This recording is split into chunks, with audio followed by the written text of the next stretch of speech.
Evans. I'm joined here by Brett Rose, and we will be bringing you today's Standard Tournament Championships. We got started a little bit late, supposed to fire off at 10. It is currently 11 o'clock. We're going to jump right into the first round. We'll give you some more information about the stream and whatnot after the fact, but we'll go ahead and switch over to our first feature match. A couple of locals from Lost Legion. For those of you, this is your first time watching the stream, obviously we appreciate your checking us out. For those of you who are familiar with our FNM broadcast, both of these players should be familiar to you. On the left is Vince Smith. I'm not sure what he is playing, actually. We'll get the deck list here shortly. We're scrambling just slightly. One of those classic things where we were an hour late, but not. And he's playing on the right, Garrett Meadows, who is playing a very interesting green-white Beastmaster, Wild Beastmaster deck. Are you familiar with that card, Brett? Beastmaster is. Well, that's the one that pumps based on its power. Oh yes, he's pretty good. should be pretty exciting. Brett, you want to go try and get the deck list? Deck list. Sure. Okay. Good. And we're off to the races here. So, hopefully everyone can see everything. If you have issues with audio or with being able to see, we should not have issues with glare, but feel free to comment in the chat, and we will try to fix things as best we can. So, looks like both of these are green-white decks. Vince leading off with a Avacyn's Pilgrim, which Garrett matches on turn 2. As you can see, Vince is a lands above creatures type player. Turn 2 Loxodon Smiter for Vince.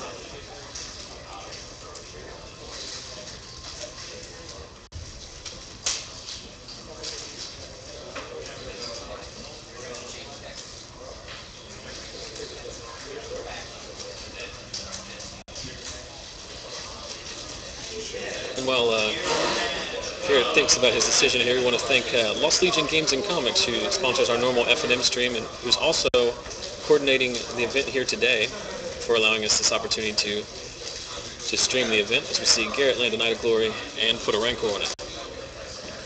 I know there's a lot of viewing options available today, Star City event, as well as the Grand Prix in San Jose, so we appreciate those of you who are watching. And like I said, in the first break, we'll give you some more information about the stream.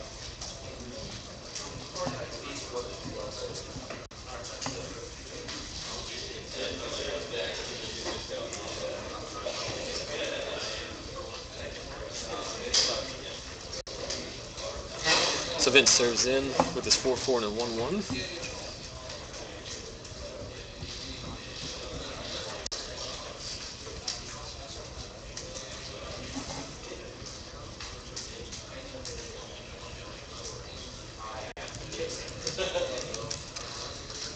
And Garrett trades with the Pilgrim. And looks like Vince is going to follow up with debating another Smiter or Borderland Ranger. He picks a Smiter.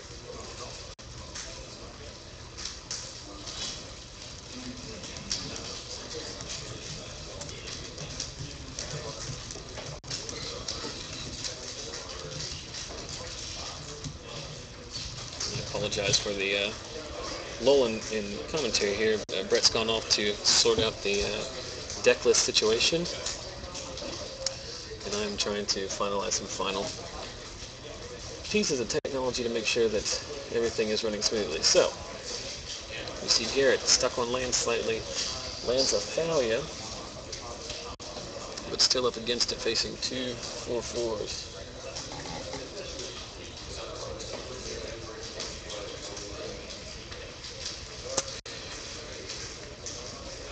Yeah, so as I mentioned before, Garrett is playing a Wild Beastmaster combo deck. That's not necessarily a combo deck, but he is using Wild Beastmaster, which is pretty exciting. So that is his in-game of choice.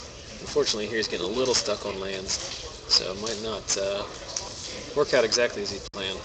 As we see, Vince land a Borderland Ranger. Well, walking around the room today, I can say that there is a lot of green-white decks.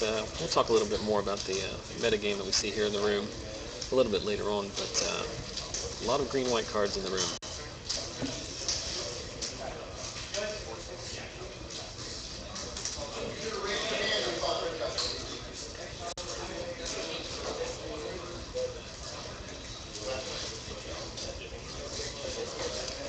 So there's one of the unfortunate side effects of Thalia.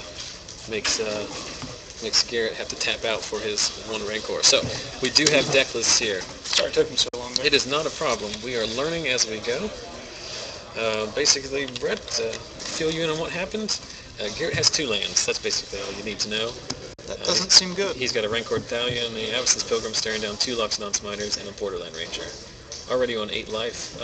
For this event, we're probably just going to, as best we can, keep the track of the life total on the iPod at the bottom of the screen. So if anybody has issues seeing that, please let us know. It seems like that Thalia is, she's just going to eat anything that comes to her. Huh? It's awesome. Thanks. So, we chump block with the Pilgrim there? Yeah. I mean, you just don't want to lose any life. He's up against it here. Turn a million champion, not nearly as good. So we see a Restoration Angel come down for Vince, blinking his Borderland Ranger. Let's take a look at how much lands. Garrett is running.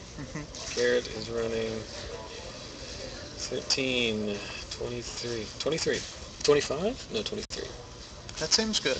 I think this number is a 3. There is a 3 that could be a 5, or a 5 that could be a 3, but it looks like 23. I think it's just a game of variance. I don't think he's not running enough lands. I think it's just unfortunate circumstance here. So Vince serves with the team here.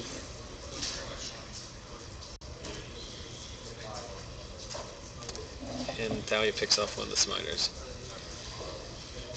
I mean, the first striking 4-1 Thalia does do some work, but it does not beat Restoration Angel, and it certainly doesn't beat the Armada Wurm that he just played. Yeah, that just sort of wraps up. Yeah, I think it's a final nail in a coffin that's being built since turn 2. So, let's talk briefly, as these gentlemen sideboard, let's talk briefly about the decks that we're seeing. Garrett is playing a green-white humans deck, is what he's calling it. Basically playing a lot of cards that we never got an opportunity to see. 4 Champions of the Parish, Avacyn's Pilgrim, Thalia, Knight of Glory, which we all saw there. He's also playing Mayor of Avabruck. He's playing 3 Riders of Gavony, which is a very interesting choice. Should allow him to basically alpha strike through on an aggressive plan. He's playing 4 Silverblade Paladins, 3 Fiend Hunters, which are... it's good to see the 3 Fiend Hunters. This deck doesn't have access to a lot of removal, so it needs to lean heavily on the Fiend Hunters. And then finally, 4 Wild Beastmaster. For those of you who are unfamiliar with that, I will bring that up while Brett will discuss his sideboard. What's Garrett going to be bringing into this? Well, I'm just going to go over the sideboard and its total first. We've got 4 Near-Hearth Pilgrims, 1 Rest in Peace, 1 more Fiend Hunter, which will definitely be coming in. 1 more Riders of Gavony, 3 Faith's Shield, which seems pretty good to get that alpha strike in. A War Priest of Thune, and 3 Triumph of Ferocity. I'd imagine the Triumph might come in just so he can draw. That's the card where he can draw if he has the highest powered creature. I'm not sure if he would bring those in or not. Vince is playing a pretty high end. He's playing a lot of 4/4s on 3, so I don't know if it would ever trigger. But he's definitely bringing in the Fiend Hunter, maybe the Face Shields. Other than maybe the other Riders of Gavony, just to bring up his Wild Beastmaster that we talked about earlier. So basically, this guy just allows for pretty significant. This in combination with Riders of Gavony basically lets you put all your damage through. And what's very interesting about this is you can stack the Wild Beastmaster attack triggers like you could do in the old Scars block elves. So with Copperhorn Scout, you can attack with one, it triggers the other one, so it gets pumped, then it attacks, and then it subsequently pumps all the other ones. So 2 Beastmasters is quite a beating. obviously you have to get there first. How do you like that instead of the 1/1 for 3? Every time a creature enters the battlefield, it gets 1/1. Champion Lambholt? That's the one. I'm not a huge fan of Champion Lambholt personally, but I think in his deck, he's not really playing a ton of creatures. He's just trying to curve out. I think on 3, his Fiend Hunters and his Silverblade Paladins are probably a lot better there. Okay. Looking at Vince's deck here, they're almost done here. Obviously the land package including 2 Gavony Townships, which shared. Garrett is also playing Gavony Townships, but he's playing the full complement of 1-mana accelerators. He's playing 3 each of Armada Wurm, Centaur Healer, Thragtusk, Thalia, Borderland Ranger. He's got a full package of Restoration Angels, 1 Rhox Faithmender. We talked about that earlier before the event. That used to be a Tristani. He moved the Tristani to the board. Nope, it looks like Tristani did not make the final list.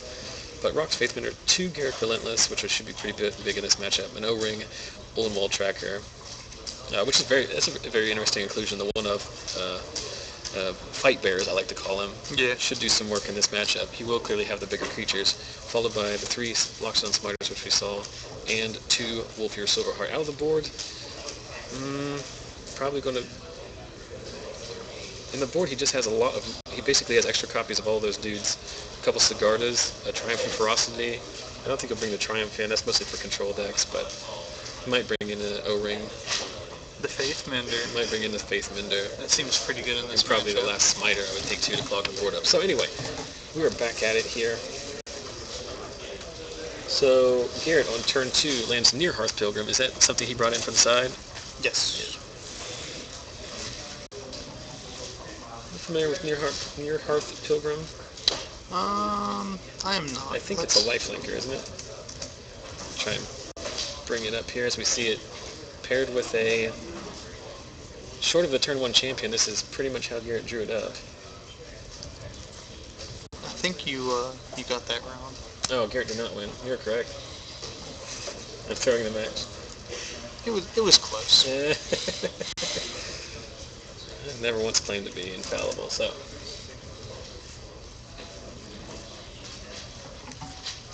What are we doing on that near Hearth Pilgrim?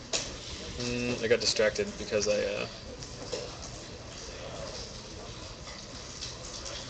near Heath Pilgrims, not near Hearth, I apologize. So what did we see there?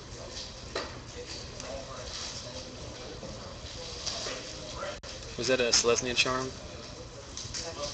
I believe it was. Yeah. So near Pilgrim is soulbound, and it gives both creatures lifelink, but... That seems pretty good. Looks like we cycled a Selesnya Charm. I could be wrong, however. But it's irrelevant at this point. Vince follows up with an O-Ring on a Paladin. Garrett simply replaces the Paladin and pairs it with a now 2/2 Champion of Parish, so much better start to this game than last game. 4 mana for 3 mana for a Borderland Ranger. Could you see what's in Vince's hand? Both players keeping him pretty close to the chest, so I can't... Yeah, they're playing this one close to the chest. We can't get a reading. Both literally and figuratively, so...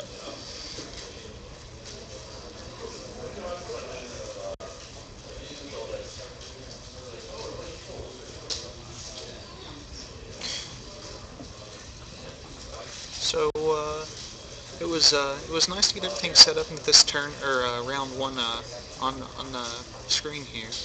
That's a good point. We had planned on setting up and beginning coverage with round 2, but due to some unforeseen technical issues with the printer, as I found out, the actual tournament did not get started until about 45 minutes late.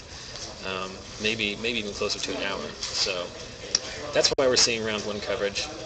And there we have the Beastmaster pumping the champion.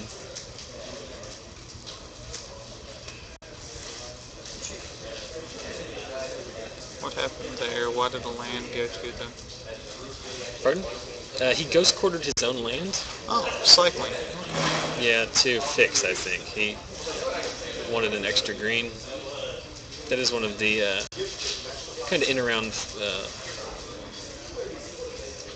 ulterior side effects of a card like Ghost Quarter. Since it comes into play untapped, you can fix your mana. So Garrett's getting in here with a 4/4 double strike champion, which Vince chumps, and he's going to eat the double striking paladin, dropping him to 16. And again, thanks to our competitors for keeping track both on their pads and their life total. We really appreciate it. Yeah, for the rest of the tournament, we'll be picking based on top tables. We'll try to bring you the better matches from the top end of the brackets as we see Armada Wurm from Vince. But for the first round, we picked two competitors who happen to have both played on our F&M stream previously, simply to help us out on logistics. So, how is Garrett going to answer this? So we see a Knight of Glory. Probably not that way. Well, now his champion is big enough to trade with both of those guys if they double blocked. Because Armada Wurm is a 5/5, right? What is his champion at? His champion is a 5/5 now. So it would be a 6/6 double strike. He would just eat both worms. Oh, because of the Exalted trigger. Mm-hmm. Yeah. Yes. And he does have a Wild Beastmaster, so there is a certain amount of value here to just swinging in with everyone, because they will get quite a bit of damage. Well, it only pumps based on its power, correct? Yeah. Bring that up again. I apologize. I'm not entirely. I did talk to Garrett previously. He showed me the Beastmaster, but I did not remember its exact details. So unless you have like a Rancor or something on it. Yeah, I think he's trying to put a Rancor on it, Exalted triggers on it, and it really is for both of them. If you attack with two of them, it is kind of brutal. So he did exactly what you suggested, Brett.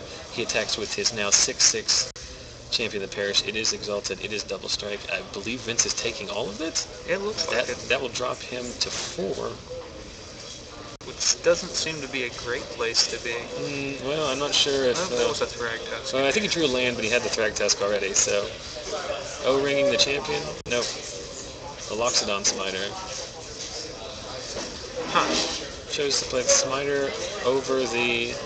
Oh, he's leaving... He's the Pilgrim, so he's leaving Restoration Angel mana up. So he's going to blink his Armada Wurm, get another token, which seems pretty good.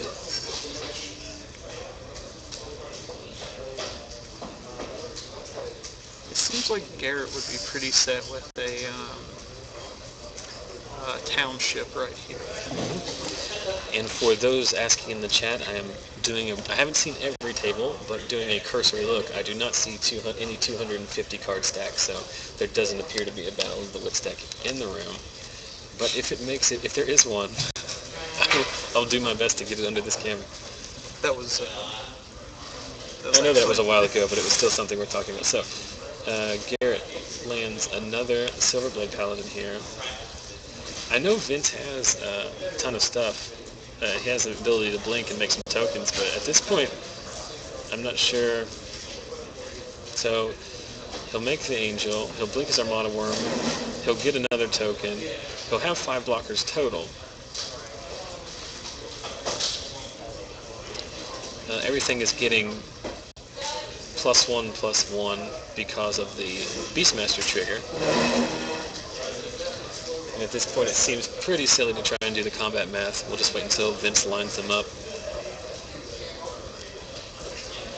I think about the only thing that would be profitable is the worm on that Paladin. Yeah, he can take out the Paladin, which will turn off double strike. He's going to have to feed something to the champion, at least this turn. Assumably it would be the Smiter.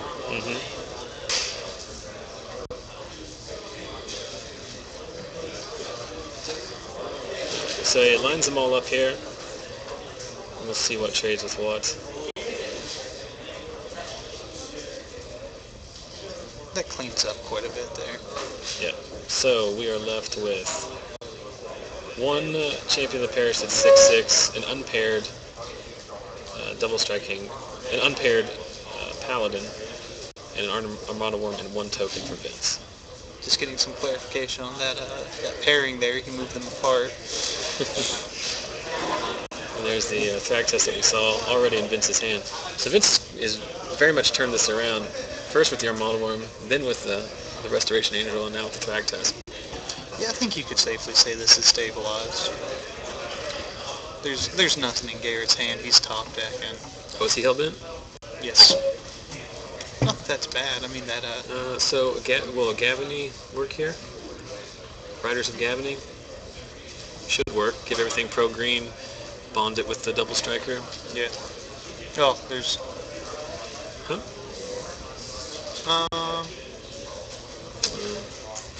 Oh no, he's just going to gain a lot of life. Oh, it is creature type. It is not. Riders of Gavony gives protection from creature type, so he can give it pro beast, I guess. Thragtusk is a beast, right? Yeah. But what's the worm? And the worm is a worm. It's funny how that works, isn't it? He does have the Faith Shield. Oh, that would win him the game. Yeah. Well, no. At this point, it won't, because he has to. All your permanents pro only triggers when you have Fateful Hour, right? So. Yeah. But on this swing here, he might very well be in Faithful Hour range. Well, that Nearhearth Pilgrim bonded with the just ginormous champion, so.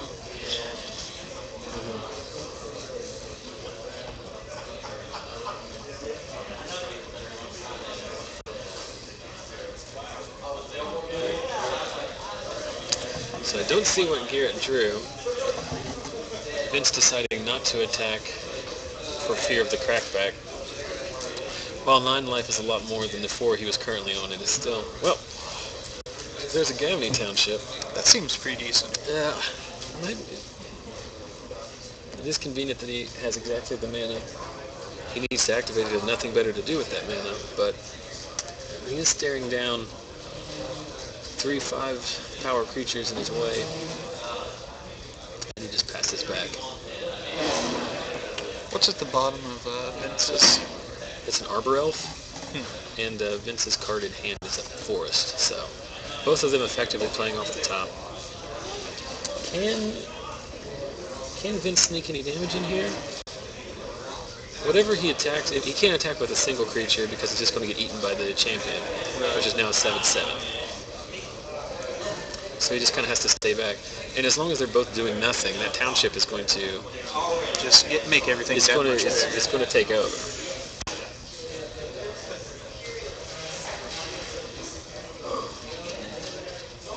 Of course, Vince does have a couple townships of his own in there. Mm-hmm. He does, yep. So at this point, it's whoever's deck is kinder to them.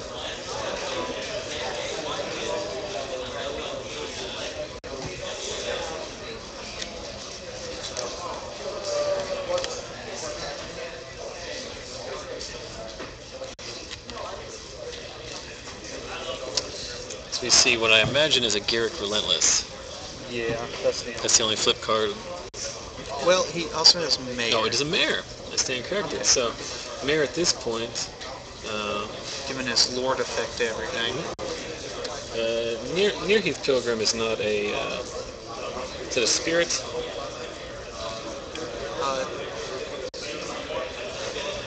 As I look it up here. From the name, you would assume it was a human. It is. It's a human cleric, so.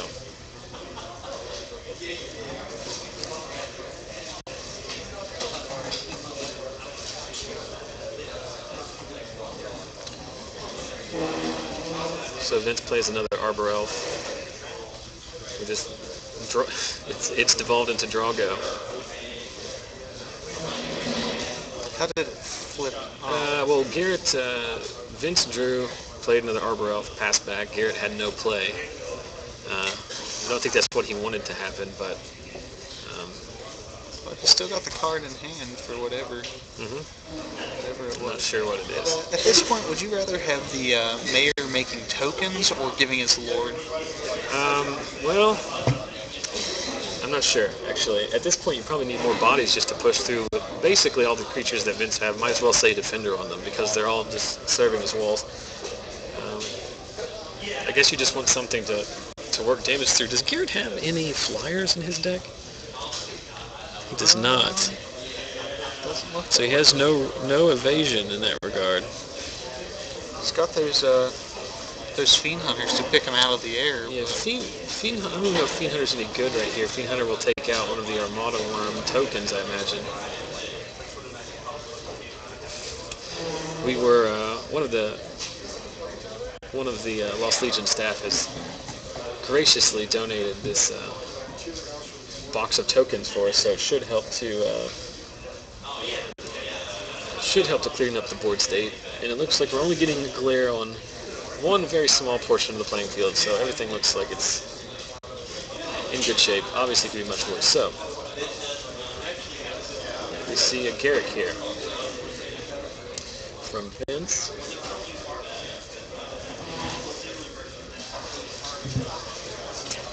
What would you do with Garrett here? Make a dude? Yeah, you're just...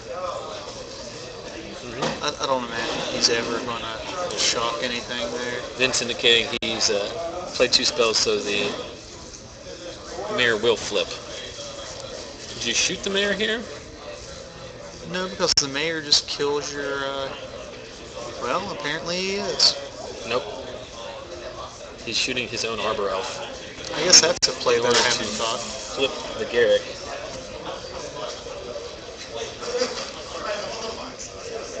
Okay, someone's asking if we can do the life totals on screen, so...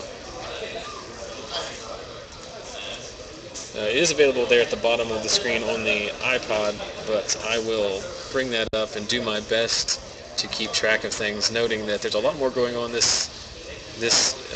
the state stream than our normal F&M stream, so I apologize if we fall behind in that regard, but... We're human.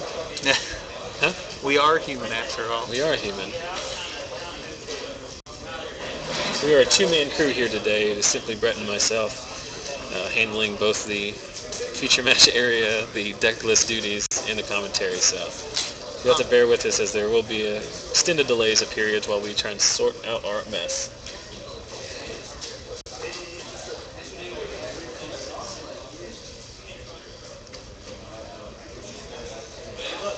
So Garrett's champion is now 10-10, and we see a Selesnya Charm, which can give it trample.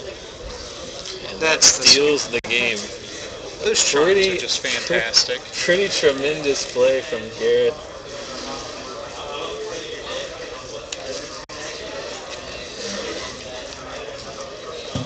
Pretty good. Yeah, those charms are pretty amazing. I mean, charms are not something new to Magic by any means. They've been printing them since I think the first charms, the first modal charms were, was it Mirage maybe? Not entirely sure, but that was way before I ever started playing. Well, and they were not nearly as good as the ones that you currently see play. So I'll bring that up here so we can take a look at all of its functions. At all of its functions. I mean, all joking aside, the old charms and even previous cycles, even cards like Bant Charm, Esper Charm from the Shards block, not every mode was functional. Most of these cards are all functional. You see Selesnya, you have Pump Effect and Trample, which we saw Garrett used to win the game. You can exile target creature with power 5 or greater. Grizzlebrand. Grizzlebrand, Angel of Serenity, all of the Armada Wurms or their tokens. And then finally put a 2/2 white knight creature with Vigilance onto the battlefield. Which at instant speed is very solid. There are 2 very solid combat tricks in this card. Any card that you can use for virtual removal as well as making a creature. It's a threat. It's an answer. It's a threat. It's a very good Magic card. It's an auto-include. It is an auto-include.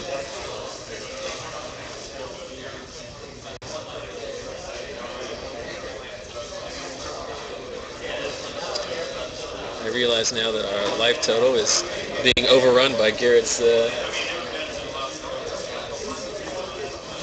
I will,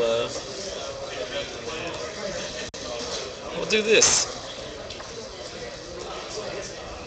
Green White Beast, and we've shortened it to Green White Beast. So that seems significantly more functional. For those of you just joining us, we appreciate you checking out our stream. This is coverage of the 2012 West Virginia State Magic Championships from Beckley, West Virginia. A 7-round standard tournament today. We have 79 runners currently we are in the middle of round one, all tied up 1 game apiece. Vince Smith on the left playing a green-white mid-range deck. Garrett Meadows on the right playing a green-white humans deck. I guess I should put humans. He called it humans on his deck list. The beast refers to a wild beastmaster, which is a very interesting inclusion. Allows him to combo win.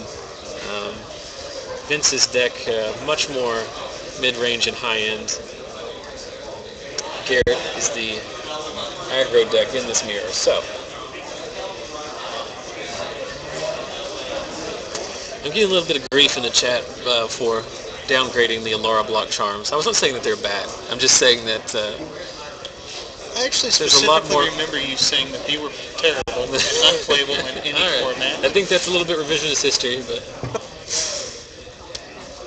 anyway. How you like Vince's lands? Yeah, Vince is an unglued. We know Vince personally. Vince is an unglued land kind of guy. So everyone has their favorites. Vince likes unglued. So we see one of his 8 mana accelerants on turn 1, so they can cast one of his 3 drops on turn 2. This time it's the Borderland Ranger, fetching out of plains. The Cavern of Souls came down. Yep. I can only assume it named Beast. Squirrel. I always like to say the name Squirrel. So 20 minutes left in the round. We should not have an issue with this game going to time. These gentlemen do have about a 3-minute extension, but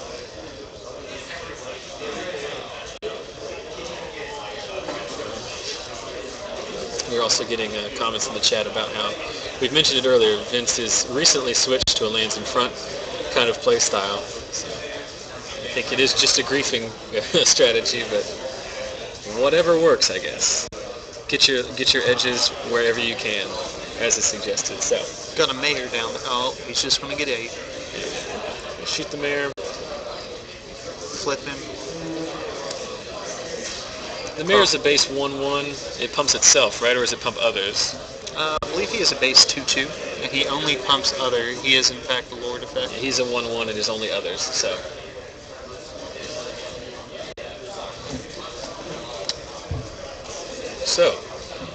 that's the real difference between these two decks. Not just the high end, but the fact that Vince's deck can accelerate out into his 3 drops on turn 2, his 4 drop on turn 4. That Garruk is going to take over this game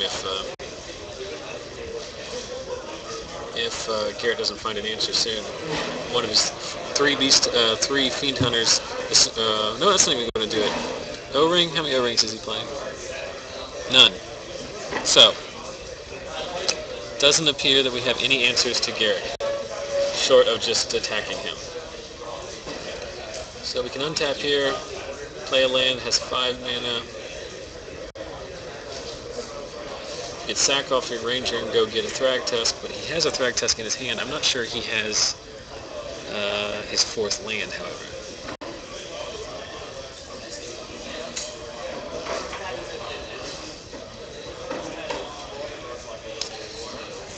It serves in there with the Ranger.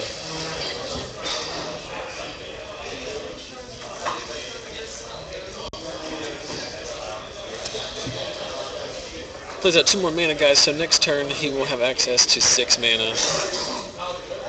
So he can make a wolf here, and next turn he can sack off his Borderland Ranger or the wolf token, go get an Armada Wurm, and game should be over pretty shortly after that, I would imagine. He's even got token-appropriate tokens.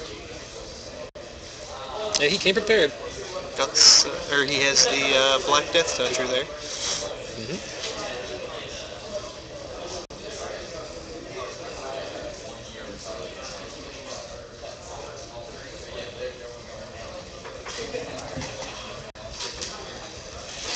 So we're waiting on Garrett here, right?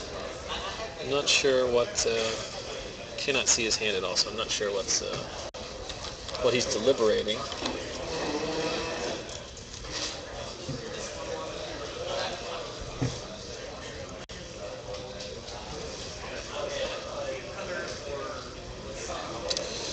Okay, so we see the second Beastmaster. In other circumstances, having 2 of those in play would be pretty tremendous. facing down 5 blockers, and all of your creatures being base 1/1s. Not nearly as exciting. So, let's see, Thragtusk there. Yeah.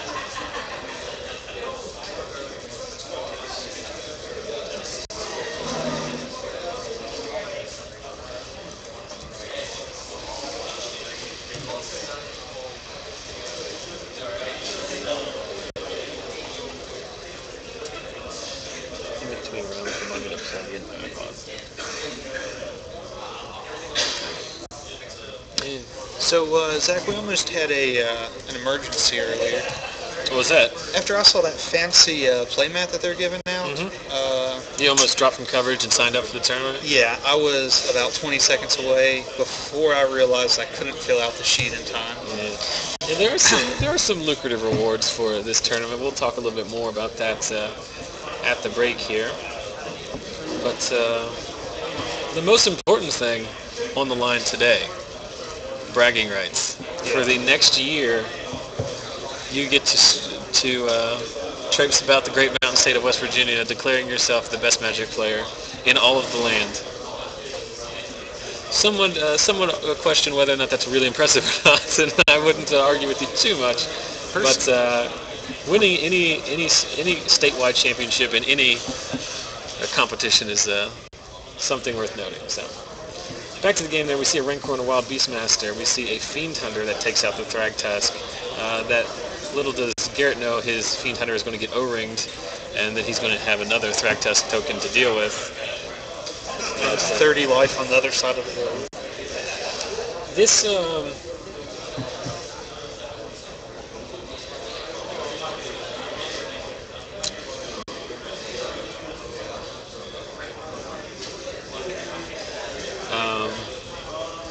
are we waiting on Garrett here to decide if he wants to attack?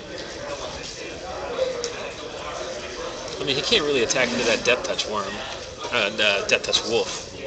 The Garrett tokens do have, the Garruk tokens do have Death Touch, right? Yeah. Okay, so he does decide to attack. Explaining to Vince how he's stacking the triggers here. So, he's attacking with his Beastmaster, giving his bigger one to be on the trigger last. So that way the littler one gives the bigger one the buff after he gets it. Yep. So the unrancored one will attack as a 4/4, and the rancored one will attack as a 7/7.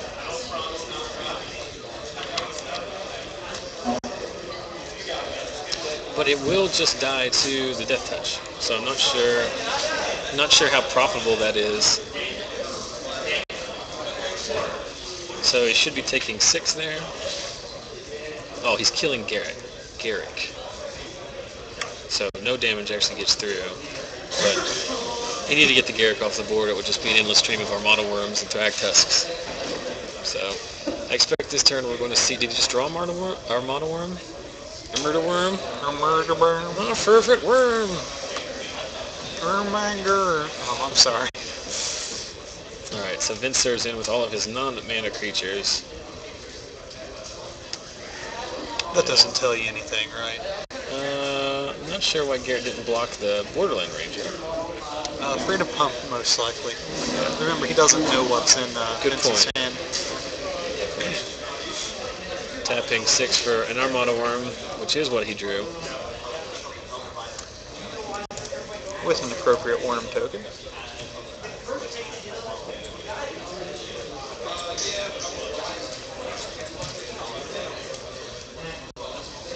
So,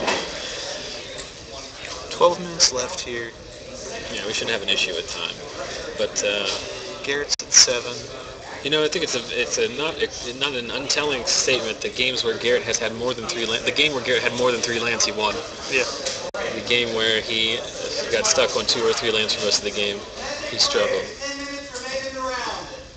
I'm sorry. Apparently our clock is off by 2 minutes. No, we start the clock when our actual feature match starts. These guys have an extension, so. Oh, I did not know that. Such are the powers of being the Kingmaker. You control when the feature match clock goes, but Yeah, these guys got started just a little bit after the rounds.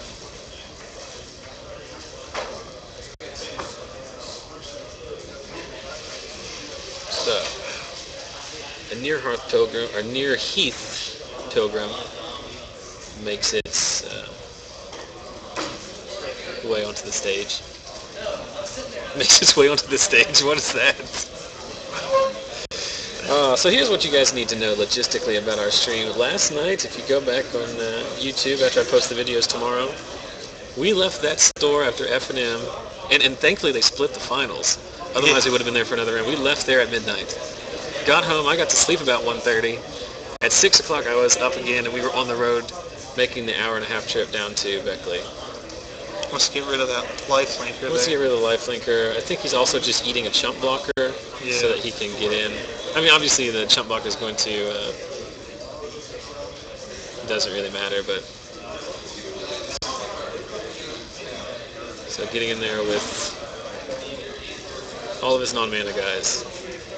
Have you drafted this set at all? Have I drafted Return to Ravnica? Yeah. No, I have not. I was sick during the pre-release, and I was streaming during the launch party. Okay. I have not even opened my boxes. Rough. It's been rough. I've had a busy work week. So, we see Garrett with the Selesnya Charm, exiling the Armada Wurm, which is going to just get blown out because he's going to blink the worm, saving it from the charm, making another worm token. It does remove it from combat. And having a nifty 3/4 flyer. Yeah. All of the things that we just described were good if it was an instant or sorcery. The fact that it comes on a 3/4 evasive body is somewhat soul-crushing, I would imagine, if you're on the other side of that. So, several haymakers have been leveled in these two games.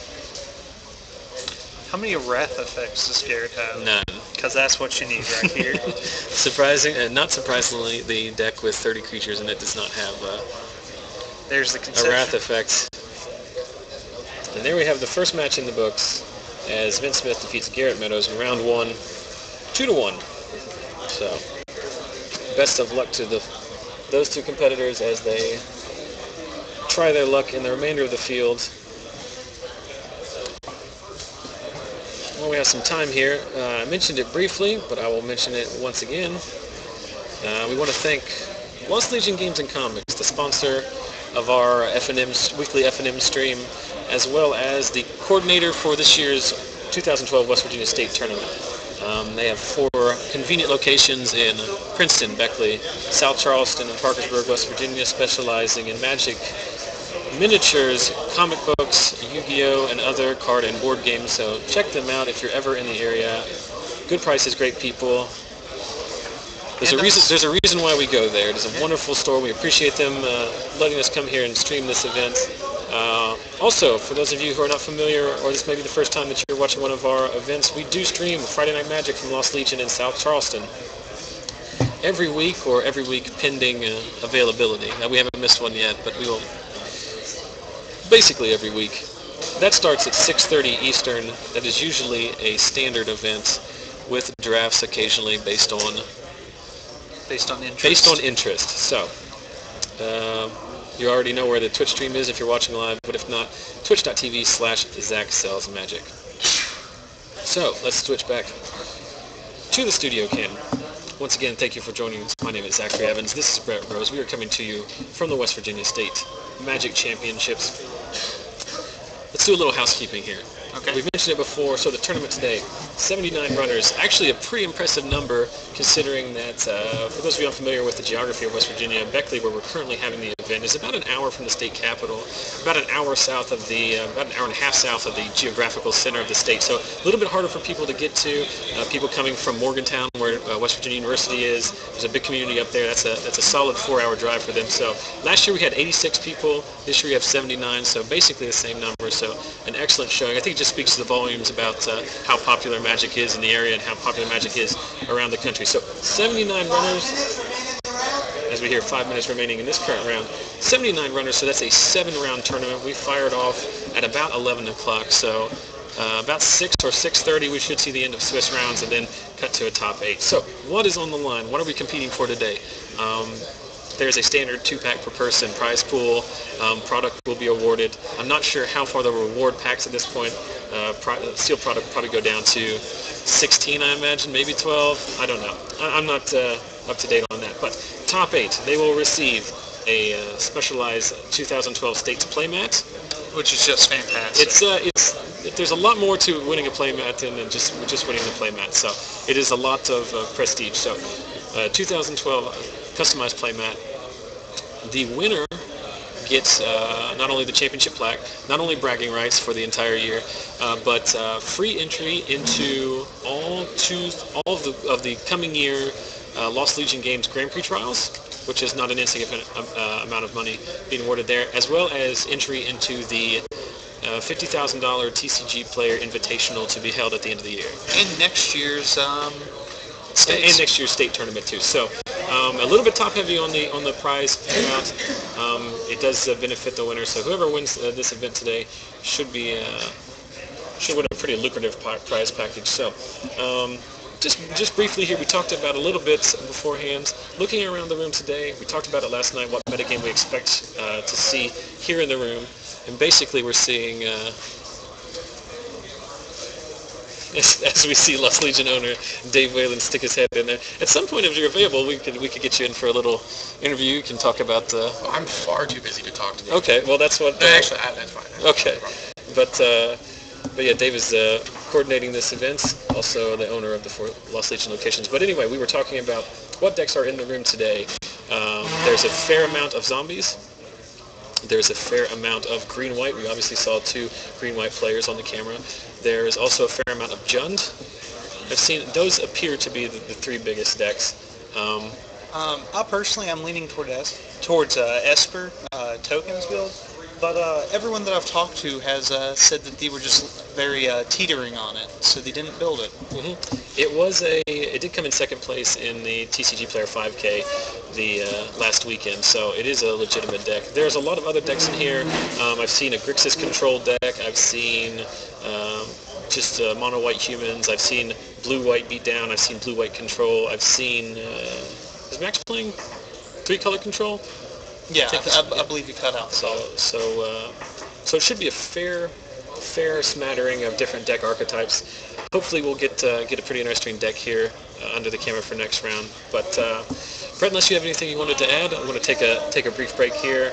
We will have the next round. We've got about 2 minutes left in the actual round. It looks like there's only a few tables that are left. We'll take a break here. We'll sort out some logistical issues, and then we'll be back with round 2 shortly.